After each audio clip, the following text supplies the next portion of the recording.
Bonjour à tout le monde. Juste un petit tour dans la forêt jardin du collectif 21. Ça, ces parcelles-là ont 2 ou 3 ans maximum. Peut-être 3 ans et demi, gros maximum. Ça, limono argileux. On met du copeau de bois. Ça fait dur pendant 1 an, comme ça. Puis on vit avec. Mais après 1 an et demi à peu près, là la fertilité explose. Fait que ça va de faire un petit tour dans notre jardin du collectif 21. En passant, tous les tournesols que vous voyez se sont semés tout seuls, ou c'est les oiseaux qui l'ont fait, peu importe. Mais ça a l'air... Puis ça fait bien notre affaire parce que les chardonnerets... Il y en a qui sont grands, là. Ça, c'est grand en tabarouette. Les chardonnerets, les mésanges en donnent à cœur joie ici. Fait que là, ça, c'est une série... On a fait des buts hugelculture. Fait que il y a des troncs, une sorte d'affaires d'enterrer là-dedans, pour voir qu'est-ce que ça donnerait. On est encore en train de l'évaluer. Ça, de ce côté-là, c'est la noiseraie. On voit les noisetiers. C'est les hybrides américains. H1, H2, H3. J'ai hâte de voir la grosseur des fruits. Peut-être l'an prochain, on verra. On est encore dans les buts hugelculture. L'an passé, en passant, là, cette parcelle-là était dans l'eau. À l'automne, on a recreusé ici des fossés qui sont devenus des allées, mais tu sais, il y a une belle pente qui s'en va vers l'étang. Donc, c'est pas complètement aménagé, mais là, on voit que la fertilité est revenue depuis que l'eau a ressassé. Ça, c'est un beau poirier. Summer Crisp. On vient de finir de manger les poires. Ça, c'est sa guilde, hein? C'est les plantes qui l'accompagnent. Ici, en avant, croyez-le ou pas, c'est du cassis qui doit avoir 5 pieds de haut, certain. Il est sur une petite butte, là, mais il est aussi grand que moi, mais il est sur une petite butte. Fait que mettons 5 pieds et demi, je sais pas, 1m50, 1m70, 1m60. Du cassis. Il y a juste 4 plants là-dedans en passant. Ça ici, c'est une belle guilde de pommiers. Il y a un beau petit pommier qui a été planté par le CJE, le Carrefour Jeunesse Emploi à Boucherville, avec les plantes qui l'entourent. Ça ici, imaginez donc, ça c'est un poirier Rescue. Ça fait des poires immenses. Là, d'habitude, ils ne sont pas rousselés. Ça, c'est le gel. Regardez-moi la grosseur des poires. Puis, on va les récolter début septembre. Ils s'en viennent, là. Ils sont presque à maturité. On a un problème. Le sol est trop fertile. Fait que ça fait du gourmand en malade, même s'il est sur un porte-greffe nanissant. Fait que juste ici, dans cette guilde-là, il y a de la lavande, de la ciboulette, des fraises, de l'origan, des fleurs de, je ne sais plus, rouge, de la livèche, il y a toutes sortes d'affaires. Puis il y a du cassis, puis des topinambours en arrière. Et comme on peut voir, tout ce beau... Puis ça, c'est une butte auto-fertile, c'était une lasagne. Malheureusement, est un peu... le poirier est trop vigoureux. Même si c'est un cultivar qui a été greffé sur un porte-greffe nanissant. Le sol est... il aurait fallu y aller mollo sur la fertilité du sol. Ça ici, c'est une nouvelle butte qui a peut-être une coupe de... Ça, en passant, on l'a planté début 2020. Là. Il n'y avait rien ici. Là. Regardez-moi ça, comment c'est luxuriant. Ça ici, cette butte-là a été faite, je pense, en 21. Là, on est en 23, là. Fin août 2023. Donc, il y a des gadelles. Ça ici, c'est un abricotier, puis je pense qu'il va fleurir.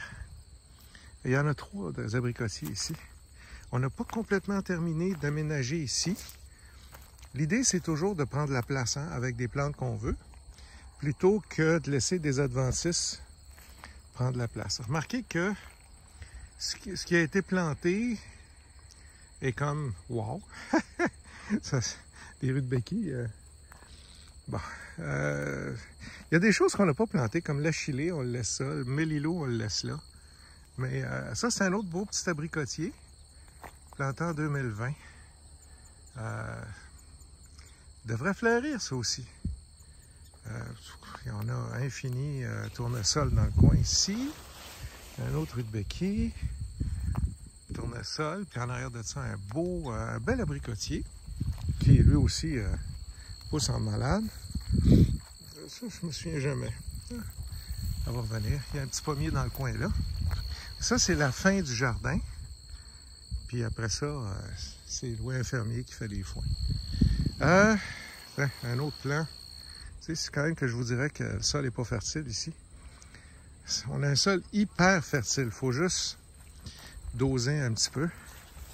Mais dès qu'on lui donne un peu d'amour, là, ça explose. Ça, c'est un petit pommier sauvage. On l'a greffé. On va voir qu'est-ce qui va se passer avec ça. Ça ici, c'est une noiseraie. Fait que c'est tous des hybrides. C'est la continuité de là-bas, là. Il y a juste un fossé qui sépare les deux parcelles de noisetiers. Parce que il y avait trop d'eau l'an passé. Puis une chance qu'on l'a fait l'an passé parce que cette année, il y a encore plus d'eau que l'an passé. Fait que c'est du H1, H2, H3 encore. Avec ça, là, je me souviens pas du nom de celle-là. Mais c'est bon. Ah, elle a pété, hein. D'habitude, il pète pas.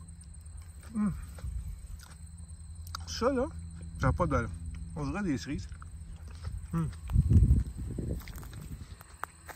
y a de la vigne. On s'est fait piller par des oiseaux. Mais en avant, ici, c'est de la vigne.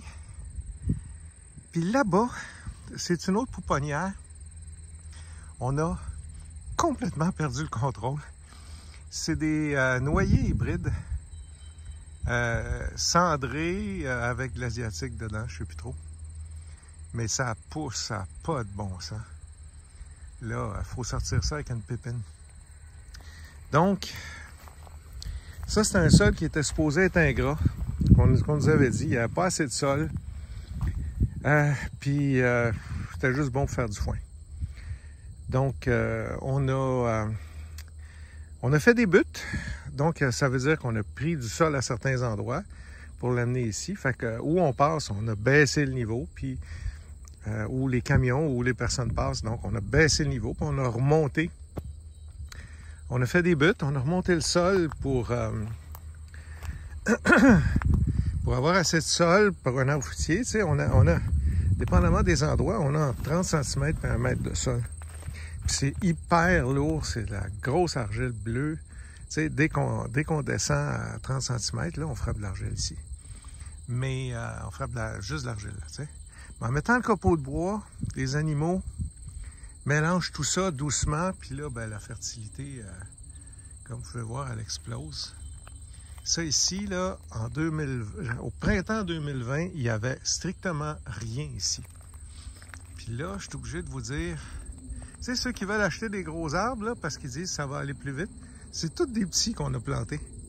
Vraiment, là, on a vraiment... Ça va mieux. Le ratio racine-partie aérienne est meilleur. Fait que... Bon, on a fait attention au sol, même s'il y a de quoi être un peu fertile. Pour certaines plantes, comme des arbres fruitiers, on a beaucoup de végétation, tu sais, beaucoup de feuilles puis de branches, là. Fait que ça, on va avoir un gros défi pour essayer de dompter ces gourmands-là. Ça, c'est pas vraiment notre jardin. C'est comme... On fait des essais, c'est là qu'on greffe, c'est comme une petite pouponnière. Puis après, ben, il y a d'autres jardins qu'on implante. Mais le modèle, c'est ça. Tiens, ça vous donne une petite idée de à quel point ça peut pousser en juste 3 ans, 3 ans et demi. C'est effrayant comment ça va vite. Merci, bonne journée.